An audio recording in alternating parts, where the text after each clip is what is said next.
Hi, my name is Stephen Murray, and this is The Knoll, an online gathering place for Knoll Lutheran Church and a place to share our community's stories. Faith is a lifelong journey. There are times when we can count our blessings and times when they are harder to see. In this week's episode, Kathi Holmes shows us how our understanding of faith grows with us as we navigate our way through life.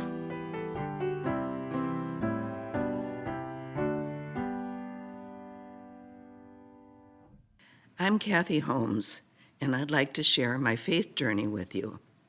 It began in Sunday school, whereas with many children, I thought I was invincible. I thought I could take risks because I was oblivious to what the outcome might be. I didn't think much about faith. Although my mother was churched in her youth, she did not attend service as an adult, but she wanted me to have a religious education. When I had my children, I attended church service, and my two children attended Sunday school, and they participated in confirmation classes, and they were confirmed. I remember we had a big family party after each of their confirmation ceremonies. I had the basics, but I still had an immature faith. But life doesn't always go smoothly. The greater the challenges, the more we look toward our faith for answers. In 1982, I was divorced, working full-time, raising two children, and managing a house with a limited budget. Often I felt overwhelmed. My mother and I were close, but I had no siblings, so it seems like I was pretty much on my own. That's when the messages I'd heard in church for all those years started to speak to me. I am with you always, from Matthew 28:20. I could turn to God. I began to actually hearing the message from the pulpit, and found they gave me strength to carry on. It was the beginning of my maturing faith. Through mountains, molehills, and valleys, God was with me. I felt the Holy Spirit kept me from falling off many cliffs. In 1989, I met a man through a mutual acquaintance. I now know he was a gift from God. Charlie was just the person I needed in my life. He was kind, gentle, and we got along so well that for a while I thought we were actually related. We traveled, something I always wanted to do but never had the money. Sometimes we just sat on the deck and enjoyed the wonders of nature. Life was calm. Life was good. In 2008, when the world was reeling from a financial crisis, Charlie and I were experiencing major medical problems. For months, I was weak and taking prednisone and chemotherapy for an autoimmune disease. Charlie kept incurring leg infections due to his diabetes. In October, I collapsed in my bedroom doorway, paralyzed from the waist down. I was rushed to the hospital where I was told the prednisone and chemotherapy had weakened my spine that already showed signs of osteoporosis. The doctors told me, given my health history, it would be too risky to operate and I would be paralyzed from the waist down for the rest of my life. I was transferred to a care facility to undergo therapy. During that time, Charlie was told he needed a below-the-knee leg amputation. I was in a care center, he was in the hospital, and we communicated only by telephone, checking to see who had the best lunch. As I lay in my bed waiting for someone to transfer me, I pondered my future. Was I going to be a burden to my children? Charlie was always there for me emotionally, but physically he was now limited. My family and friends prayed for me. I could not. I knew God would do what he wanted, and it was up to me to do the best I could with what I had. I trusted he was with me during my trials. When I said earlier that Charlie was a godsend, I believe it was true. During the time when I was paralyzed and he struggled walking with a prosthesis, we were able to keep a positive attitude and even sometimes find the humor in our situations.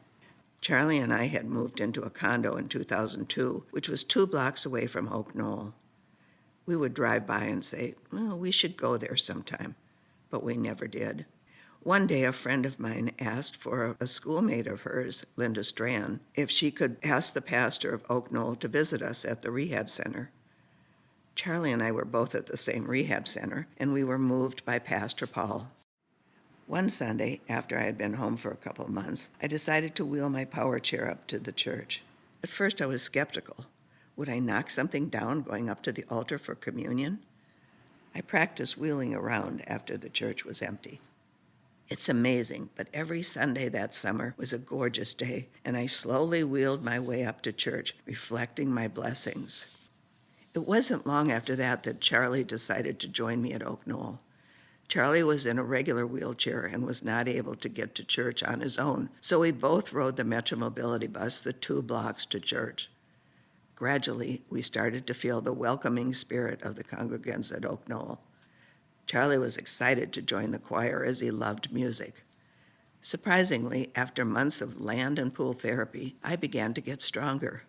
During my therapy, I found out my daughter was pregnant with my first grandchild, and I was ecstatic. My granddaughter was born on Christmas Eve 2011 during the worst snowstorm Minnesota had had on that date. My son drove me to the hospital and wheeled me to my daughter's room. I started babysitting so my daughter could run errands. It was fine to wheel my granddaughter around in my power chair, but at some point I'd have to stand long enough to change her diaper. I was motivated to do as much as I could for my granddaughter. I remember the day I grabbed my cane and she had my walking stick, and we both walked down the hall to get the mail together. We learned to walk at the same time. Was it a miracle I was walking? Well, I thought it was. I was told I would never walk again. My faith grew even stronger. Another blessing came after 2 years when I became a grandmother to another granddaughter. The more I attended Oak Knoll, the more I wanted to help. And once I was able to walk with my walker or cane, I volunteered to teach Sunday school. Charlie and I wanted to make a commitment to Oak Knoll. Through the inspiration and guidance from Pastor Jay and Pastor Michelle, as well as the Holy Spirit working within me, I have developed an unwavering faith. This was especially true when Charlie died in 2020. I miss him terribly, but I'm confident Charlie is in a better place and has God's comfort. Recently, I was confronted with a complicated series of medical challenges. After extensive doctor visits, I was told my conditions were irreversible, and once again, I should do the best I could with what I had. When I first experienced the symptoms, I thought, God got me through my paralysis. Surely he'd do it again. That isn't the way it works. Instead, he gave me peace, knowing that he would be with me during these struggling times. As I age, I start to consider my mortality. This is when my independent self of youth realizes that I can only continue the journey with God on my side and the Holy Spirit guiding me. I am not alone. I never was.